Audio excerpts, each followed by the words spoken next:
दोस्तों नमस्कार, मैं हूँ राकेश कुमार। आप देख रहे हैं मत अभिमत।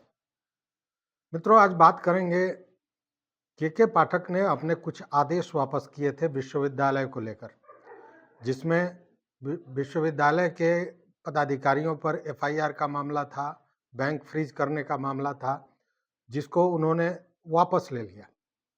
और तब मैंने एक वीडियो बनाई थी। उस वीडियो में मैंने बताया था, शंका जाहिर की थी कि आखिर बैकफुट पर कौन गया, के पाठक गए या राजभवन गया। लेकिन अब जो स्थिति सामने आई है उससे लगता है कि वो एक, हम लोग के यहाँ कहावत है, दो पाटन के बीच में साबुत बचा न कोय, वही स्थिति कहीं ना कहीं बनती जा रही है। और जिद में जो चीज़ें चल रही हैं वो एक कुव्यवस्था को जन्म दे रही है। देखिए, एक चर्चा चली थी कि राजभवन और राज्य सरकार के बीच में, मतलब के पाठक में जो तल्खी चल रही है उसको लेकर एक कहीं ना कहीं समझौता हुआ है।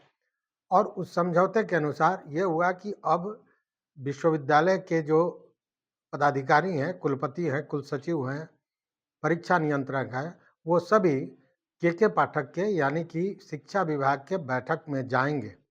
और इसको लेकर बताया जाता था कि राजभवन के तरफ से सहमति भी दे दी गई थी। और इसके बाद के पाठक ने जो आदेश जारी किए थे विश्वविद्यालय के पदाधिकारियों के एफआईआर के लिए, जब वो पिछले बार बैठक में उपस्थित नहीं हुए थे तब उन्होंने ये आदेश दिया था, बैंक अकाउंट को फ्रीज कर दिया था, इन सारे आदेशों को उन्होंने वापस ले लिया। लेकिन कल जो घटना घटी उसके बाद ये लगा कि कहीं ना कहीं फिर वो तल्खी चरम पे है। इसलिए मैं ये कह रहा हूँ कि कल राजभवन से एक पत्र निर्गत हुआ।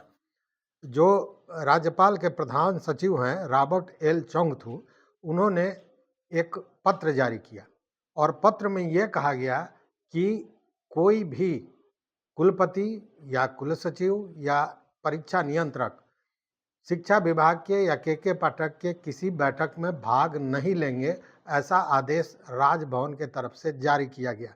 देखिए, ये पत्र है और पत्र में विषय में दिया गया है कि शिक्षा विभाग बिहार सरकार के द्वारा दिनांक 9/3/2024 को आयोजित बैठक में भाग लेने के संबंध में महाशय, उपरोक्त विषयक शिक्षा विभाग बिहार सरकार के पत्रांक 14M7-007/2023-386 दिनांक 6/3/24 के संबंध में कहना है कि माननीय कुलाधिपति महोदय के द्वारा सम्यक विचारोपरांत शिक्षा विभाग द्वारा दिनांक 9/3/24 को आहूत बैठक में भाग लेने की अनुमति प्रदान नहीं की गई है।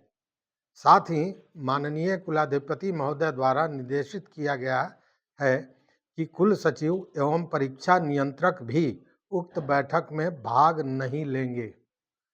अब देखिए, पिछले दिनों जो मैंने वीडियो दिया था और उसमें मैंने शंका जो जाहिर की थी कि बैकफुट पर कौन आया, तो उस समय ये हुआ कि 9 तारीख को शिक्षा विभाग बैठक आहूत कर रही थी। 9 मतलब आज 8 तारीख है, महाशिवरात्रि का दिन है।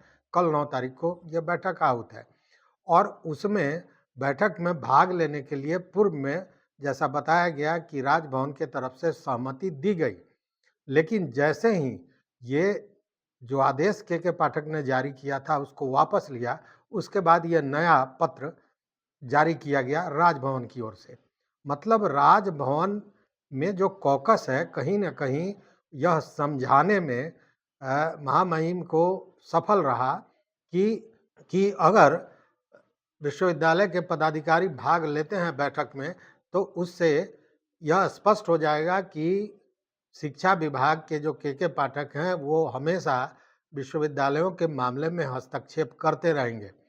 साथ ही इससे कहीं ना कहीं राजभवन की पद प्रतिष्ठा, गरिमा में कमी आ रही है और ये लोगों को लग रहा है कि राजभवन अपना कदम पीछे खींच लिया या बैकफुट पे आ गया। इसलिए ये जो बातें हैं इसको समझाई गई कहीं ना कहीं और वो कॉकस हावी हो गया और उसके बाद इस तरह का पत्र जारी किया गया। अब इसमें जो व्यवस्था है वो कितना गड़बड़ हो रहा है या कितना कुव्यवस्था पैदा हो जाएगा। ये समझिए कि जो कुलपति हैं या अन्य पदाधिकारी हैं, उनके लिए एक भ्रम की स्थिति पैदा हो गई है कि वो सुने तो किसके सुने। चूँकि राजभवन का दूसरा आदेश आ रहा है, शिक्षा विभाग का दूसरा आदेश आ रहा है। हालाँकि इसको लेकर आपको याद होगा कि शिक्षा मंत्री विजय चौधरी और अशोक चौधरी इन लोगों ने भी कई बार कहा है, इसका खुलासा किया है कि पदाधिकारियों को भाग लेना चाहिए। मतलब कि वो भी राजभवन के इस फैसले से बहुत खुश नहीं हैं। दूसरी ओर अभी जो यूटिलाइजेशन सर्टिफिकेट को लेकर मामला चल रहा है, जिसमें हाई कोर्ट ने बाज़ाब्ता पूछा है कि वैसे विभाग जिन्होंने यूटिलाइजेशन सर्टिफिकेट नहीं दिया है, उस पर एजी ने क्या कार्रवाई की। और अगर इसको देखें तो आपको पता चलेगा कि लगभग सभी विश्वविद्यालयों द्वारा यूटिलाइजेशन सर्टिफिकेट नहीं दिया गया है। वैसे मामले में उन पदाधिकारियों पर, कुलपतियों पर कार्रवाई भी हो सकती है और किस तरह की सज़ा होगी यह तो समय बताएगा, लेकिन कहीं न कहीं इस कारण से ये लोग राज्य सरकार के दबाव में हैं, इसमें कहीं शक व शुबा नहीं है। और दूसरी ओर राजभवन का दूसरा निर्णय आ रहा है। तो ये जो शांति समझौता कहें कि एक तरह से हुआ था, इस राज्य सरकार और राजभवन के बीच जो तल्खियाँ थी, वो लगा था कल की समाप्त हो गया। लेकिन कल ही जब ये पत्र आया, उसके बाद लगा कि नहीं, तल्खी समाप्त नहीं हुई है। आपको याद होगा ये तल्खी शुरू कहाँ से हुई थी? ये शुरू हुई थी जब पहली बार के पाठक ने विश्वविद्यालय के कुछ शिक्षकों का वेतन रोका था और इसको लेकर शिक्षक दिवस के दिन खुले मन से जो राज्यपाल महोदय हैं, उन्होंने सीएम की उपस्थिति में ये कहा था कि एक पदाधिकारी को इतनी हिम्मत कहाँ से हुई कि इस तरह की कार्रवाई कर रहा है, राजभवन के काम में हस्तक्षेप कर रहा है, कहीं न कहीं उसको सह मिल रहा है, किसी से सह मिल रहा है। और उसके बाद उन्होंने एक तरह से धमकी भी दी थी कि अगर राजभवन अपने पे उतर आए, तो समझ में आ जाएगा कि राजभवन की का क्या अधिकार है। अब ये बात नीतीश कुमार को कहीं न कहीं लग गया था, चूँकि उस समय भी उनका जो बॉडी लैंग्वेज था वहाँ पर जब बैठे थे, वो ये दिखा रहा था कि वो भीतर से असहज महसूस कर रहे हैं। और ये जानी हुई बात है कि नीतीश कुमार अगर किसी पर लग जाते हैं, तो तब तक उस पर चोट करते हैं जब तक वो पूरी तरह समाप्त न हो जाए। और उसके बाद से के पाठक जैसा हर जगह ये चर्चा है कि के पाठक के द्वारा हमेशा वो राजभवन को के काम में हस्तक्षेप करते रहे, या यूँ कहें कि राजभवन को असहज बनाते रहे।